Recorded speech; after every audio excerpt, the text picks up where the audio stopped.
မင်္ဂလာပါတတမမီတို့ရေဒီနေ့တီမီပြောပြပေးမယ်ပုံမြင်လေးနာမည်ကတော့ဧကရီနဲ့နိုင်ကြည့်နေ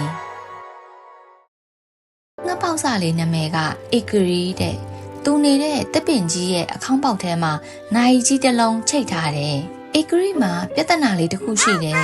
သူဘယ်တော့မှအချိန်ကိုမမှန်ဘူး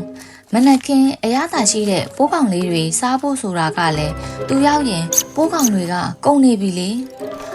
နောက်ကျသွားပြန်ပြီလို့ဧကရီကတိုးတိုးလေးညီးလိုက်တယ်ဖေဖေကတော့ပြုံးပြီးကြည့်နေတာပေါ့စိတ်မပူပါနဲ့သမီးလေးဧကရီ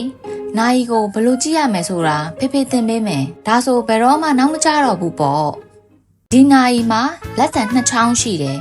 လက်တံအတိုလေးရဲ့လက်တံအရှည်ကြီးရဲ့ဖေဖေကရှင်းပြတယ်လက်တံအတိုလေးကအရေးကြီးဆုံးပဲဒါကနိုင်လက်တံ our hand လို့ခေါ်တယ်သူကနိုင်ဘယ်လောက်ရှိပြီလဲဆိုတာပြောပြတာလက်တံအရှည်ကြီးကြတော့ minute လက်တံ minute hand ပေါ့